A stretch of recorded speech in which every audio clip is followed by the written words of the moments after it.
told you that every difficult conversation, missed deadline, and workplace conflict isn't about performance at all? The game changing reality is that you're not managing people, you're managing their unresolved childhood traumas, unmet needs, coping mechanisms, and behavioral patterns. These aren't just difficult personality traits, they're actually defense mechanisms or protective shields that they built long ago, probably some of them way back in childhood. We all have them. And as a leader, the more you can understand human behavior, the better you will be able to lead yourself and others. So, like invisible waves rippling through your organization, one person's behavior, if you don't know how to manage it, can create massive effects. And sometimes it's not someone else's behavior, it's your own. The more that you learn to recognize and understand that there's often a hidden reason for behavior that you're seeing, then the better you are able to lead others and sometimes make the difficult decisions about the people you've been entrusted with. In this video, we're going to take a look at 5 behavioral patterns that you may see in the people that you have the privilege of leading. What if I told you that every difficult conversation, missed deadline, and workplace conflict isn't about performance at all? The game-changing reality is that you're not managing people, you're managing their unresolved childhood traumas, unmet needs, coping mechanisms, and behavioral patterns. Now, there are 2 types of leaders in today's workplace. There are those who see surface level behavior and focus solely on performance metrics. And then there are those who understand the deeper patterns driving these behaviors. As someone managing others, you've likely sensed that there's something more going on beneath the surface. Let me share something I've discovered working with leaders across different industries. Those difficult conversations you're having about missed deadlines, those team conflicts that seem to keep resurfacing, that amazing stellar employee whose work performance suddenly drops, they're rarely just about work itself. You see, while most managers are busy tracking metrics and pushing for outcomes, the best leaders I have worked with have figured something out. They've realized that how people show up at work, their patterns, their reactions, their strengths and struggles, all of this has deeper roots. These patterns were shaped long before they walked through your office door. Think about it like an iceberg. The performance issues you see, they're just the tip breaking through the surface. But the real driving force behind everything, that's hidden beneath the water, shaped by years of experiences that your team members bring to them every single day. Take a moment to think about that one team member who keeps you up at night. You know the one. Maybe they push back on what feels like every piece of feedback you give them. Maybe they shut down or lash out when plans change. Or perhaps what's sometimes the most puzzling is when they have these over the top reactions to even the simplest requests. That can be frustrating, right? But here's the thing, these aren't just difficult personality traits, they're actually defense mechanisms or protective shields that they built long ago, probably some of them way back in childhood. We all have them. Think about it. Maybe you become a perfectionist when you're stressed, or perhaps you take control of everything when you feel uncertain. These patterns, they're like emotional armor, if you will, that we've created to protect ourselves during tough times to help us navigate the world. And just like your own reaction when you're under pressure, when your team members' defenses kick in, it's usually a sign they're feeling stressed or threatened in some way. What I want you to take from this is when you see these behaviors, you're seeing someone whose protective patterns have been triggered. And once you understand this, everything about how you lead them can change. This just isn't me saying this, the research is clear. According to the American Psychological Association, more than 2/3 of workers report that workplace stress affects their relationships. And here's what's crucial: relationships aren't just something that's nice for us to have at work, they're how work actually gets done. Every project, every deadline, every innovation depends on people working together effectively. There's another research study that I want to bring up, and this is research through ACE, the Adverse Childhood Experiences Study. And what it shows is that there is a connection between the early experiences we have and workplace absenteeism as well as performance. Google's Project Aristotle identified that psychological safety is the number one factor in high performing teams. And as a leader, the more you can understand human behavior, the better you will be able to lead yourself and others. So, like invisible waves rippling through your organization, one person's behavior, if you don't know how to manage it, can create massive effects. And sometimes it's not someone else's behavior, it's your own. Have you ever been stuck in traffic that seems to be crawling for no reason? You inch forward, you're just struggling forward, probably getting a little frustrated, and you're constantly checking your GPS. You're looking for traffic alerts, you're looking for accidents or construction ahead, but there's nothing. Then, out of the blue, mysteriously, the traffic begins to flow again, and you never really know what caused that slowdown. MIT researchers discovered something that I think is fascinating about what they call phantom traffic jams. It starts with one driver's quick tap on a brake. Maybe it was a hard tap.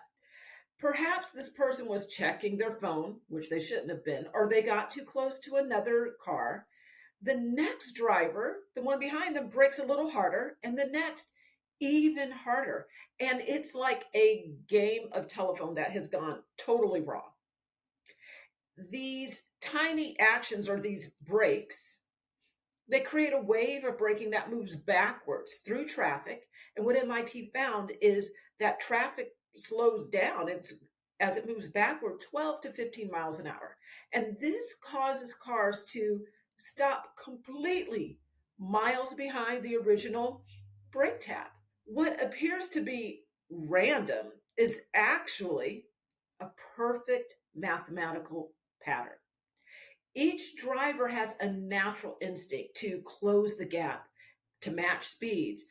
And when they do that, try to close the gap and match speeds, it ripples through thousands and thousands of vehicles. This discovery revealed something profound. It revealed that traffic jams just aren't about volume or about bad drivers. They're about predictable behavior. And just like the trigger that activates that predictable behavior leading to the phantom traffic jam, the people that you lead can be triggered to behave in ways that have a reason connected to habits developed in childhood. In this video, we're going to take a look at 5 behavioral patterns that you may see in the people that you have the privilege of leading. The 5 behavioral patterns, they are perfectionism, control, people-pleasing, authority issues, and overachievement. And as we explore these 5 common behavioral patterns, you might recognize some of these tendencies in yourself, as well as your team. As a leader, self-awareness is probably the first step towards being more effective. So I invite you to consider how these patterns might show up in your own leadership style.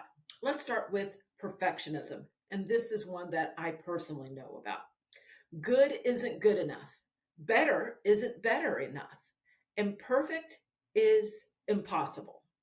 As a leader, you have to understand the perfectionism pattern, because unmanaged, perfectionism can create bottlenecks, it can reduce team productivity, and it can lead to burnout. And what's probably the most heartbreaking is it can spread anxiety through the team. Having the ability to recognize this pattern helps you transform what could be a potential liability into a strength. And you can do it while maintaining high standards, and you don't have to sacrifice efficiency. Perfectionism is an intense drive. And when I say intense, intense drive for flawless performance. It's where very good is never good enough. These team members often have excessively high standards. They may struggle to complete tasks and experience intense anxiety about making mistakes. In the workplace, you might see the following types of employees. It could be a talented analyst who has to redo reports multiple times before submitting. It could be a team member who works late to perfect presentations. It could also be an employee who has difficulty completing projects altogether because it's never quite ready. And what about the staff who are visibly stressed? You can literally see it when they make small mistakes. I want to give you an example. I want you to meet Sarah. She's a senior project manager. Her work is excellent, but she's missing deadlines because she reviews deliverables 3, 4, 5, 6, 10 times. She apologizes constantly for small mistakes nobody else notices. Her team is burning out, trying to meet her standards, and clients are frustrated with delays. This isn't an issue in her case about competence. She's competent. Like I said, her work is beautiful. It's rather an issue with a perfectionism pattern. And that issue is reducing her overall performance. Now, Sarah's pattern likely developed for a reason. Perhaps she grew up in an environment where mistakes had serious consequences or where love and approval were tied to performance. Maybe she had a parent who criticized minor errors. And what she learned was that perfect was the only acceptable standard. While we don't need to even know the specific details, understanding that this pattern served a purpose helps us approach it with empathy while creating, hopefully, healthier workplace standards for someone like Sarah. I know that I have a tendency to follow a perfectionism pattern, and my story comes from expectations around test grades. When I was a girl, I remember bringing home test scores. And don't get me wrong, my parents loved me, my dad loved me. But I would bring home test scores and I could have 100, and my dad would ask a question. Was this a pure 100? What a pure 100 was, is this is 100 without extra credit. If I said yes, it's a pure 100, the next question would be, was there extra credit? And if I said yes, and the next question would come out, why didn't you get the extra credit? Or if I came with a 100, is this a pure 100? No, it's not a pure 100. How much of it did you earn and how much was extra credit? I had to quantify that. This has caused some interesting challenges for me as I've grown up and as I entered the workplace, started my own business. And it's something I have to consciously work on. And I have a coach that helps me move past some of my challenges that I still have, little reminders. And I share that with you because we all have something in our lives that can get triggered. We all have habits that we bring from childhood. Maybe we develop them as we are adults so that we can better navigate the world, but they don't always serve us. So how do you lead somebody like Sarah? Someone with the perfectionism pattern, someone even like me? One of the first things you can do is set good enough standards. That is beautiful. And now I'm just going to give you a list of them. You can also break large projects into smaller approvals. You can provide specific and consistent feedback. What's also helpful is to create safe to fail opportunities. Got to learn how to fail, and that is not going to kill us, all right? I also find that celebrating process improvements, not just outcomes, is helpful. You can build structure delegation processes and acknowledging effort. So acknowledge the effort right alongside the results. Let's take a look at control issues. You might hear things like just checking on that report, quick call to discuss. I made some small changes too. Can you share your screen? And these are examples of someone who might have that control pattern. And as a leader, it's important that you understand that if it is left unchecked, control can create friction. It can stifle innovation and it can damage team morale. The ripple effects often breed resentment and decreases engagement, not only on your team, but it can decrease it across the organization. So learning to spot this behavioral pattern enables you to change or transform what could be a potential liability into a strength while maintaining the appropriate amount of oversight. And you don't have to sacrifice your team's ability to function. At its core, the control pattern shows itself through an intense need to manage what feels like every single detail and dictate how work gets done. These team members often micromanage projects. They probably struggle with delegation and experience anxiety when they aren't directly overseeing activities. So here's what you might see. It could be a manager who creates excessive documentation requirements. It could be a team lead who struggles to delegate essential tasks. Maybe there's a supervisor who needs constant updates on minor tasks, or a leader who creates rigid processes for simple activities. Let's take Mark in operations as an example. He's created a 20-point checklist. Maybe it's not that bad, but a 20-point checklist for basic email responses. And he gets visibly nervous and anxious when team members handle clients in their own way. His need for control is causing bottlenecks. He's handcuffing his team's ability to make decisions and slowing response times. Yet he looks at the whole thing as, I'm just ensuring quality. Some control patterns emerge from childhood experiences of chaos or unpredictability. Now, maybe his family faced sudden changes.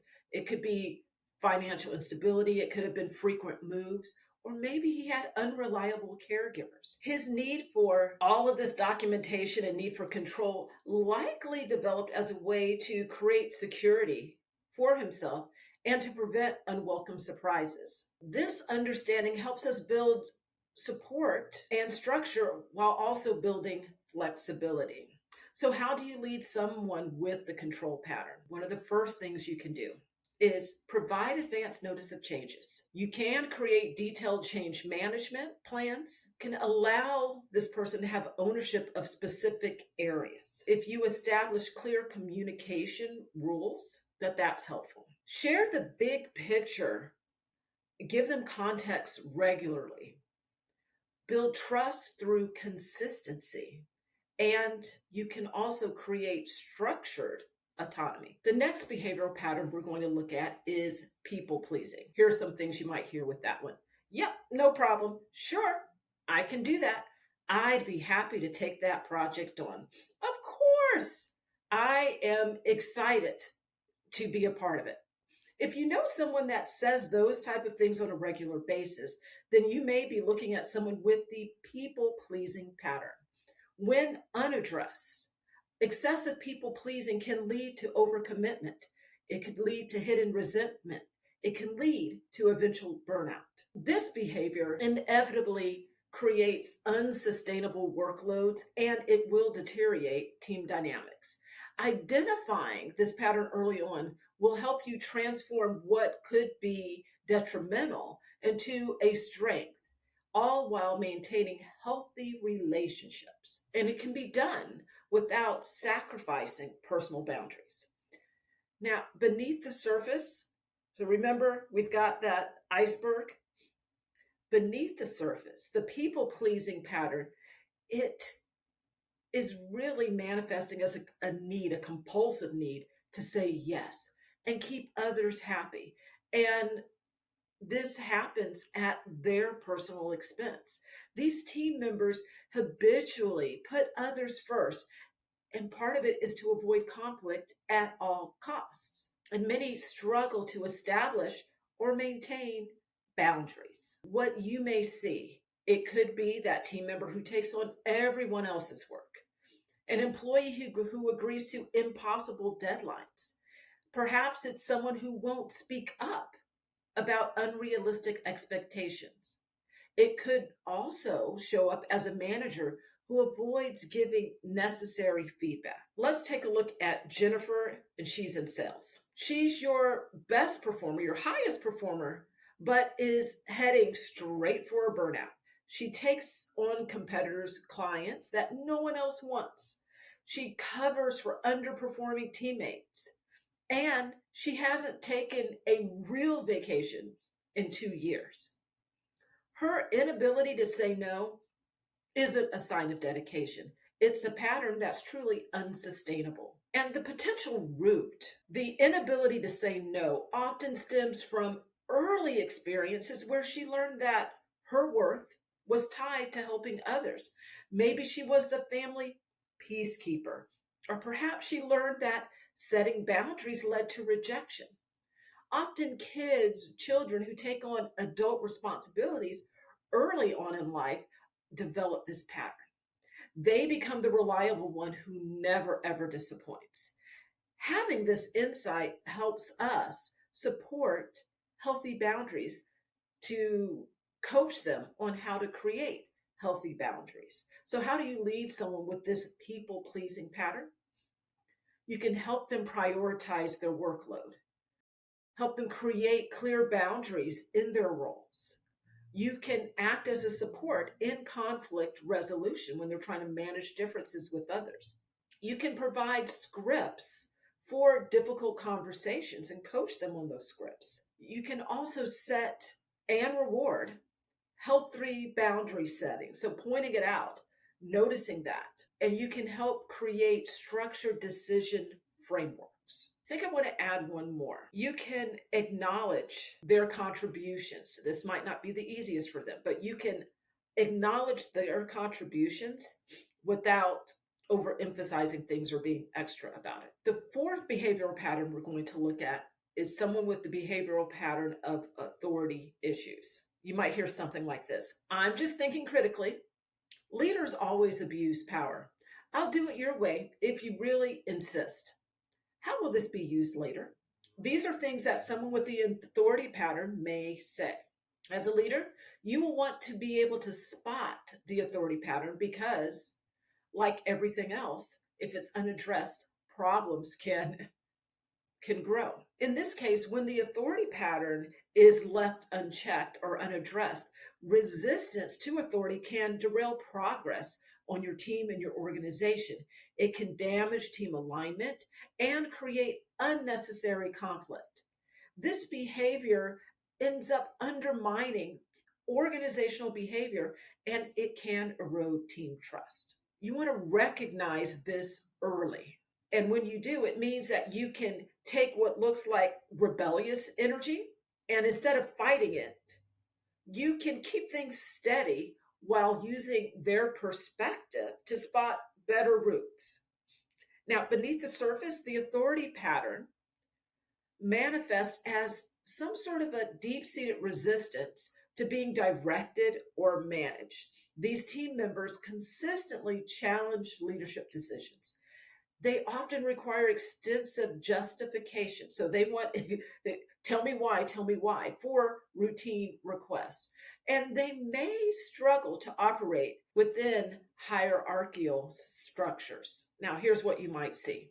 You might see an employee who challenges every single decision, or it feels like every decision.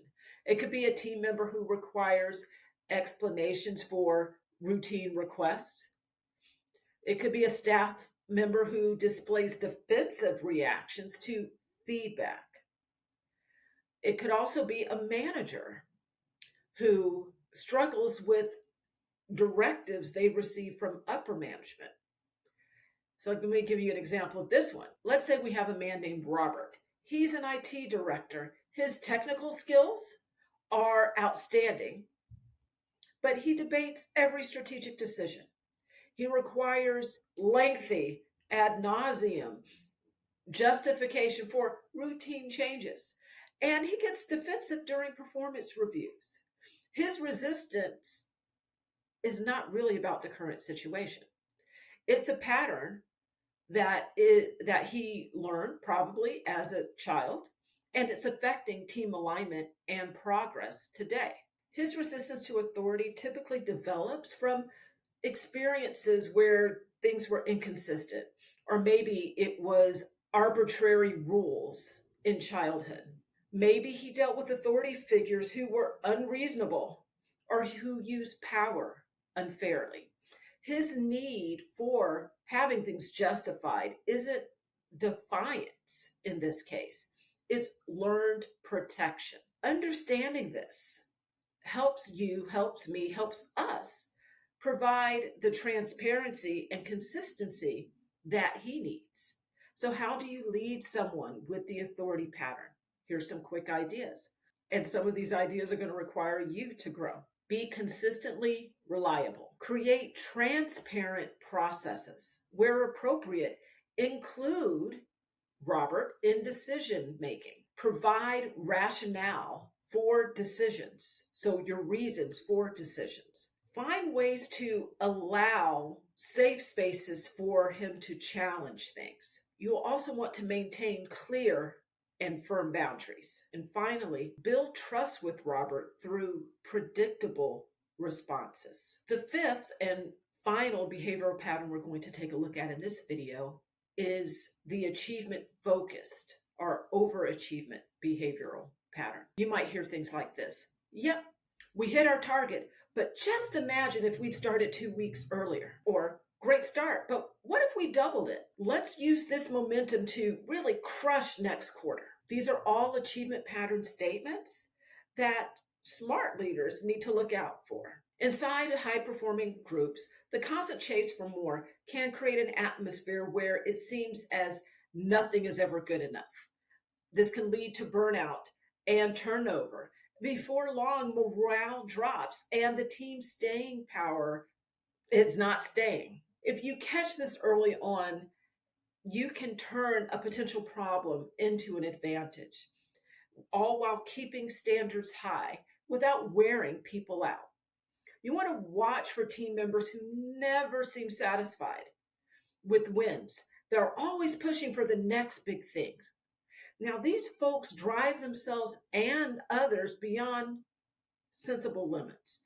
They tend to brush off successes, and they expect everyone to maintain their intense pace. But guess what? Their intense pace is not necessarily healthy. Here's what you might see. It could be a manager who never acknowledges team successes. Maybe it's an employee who works excessive hours despite meeting their goals.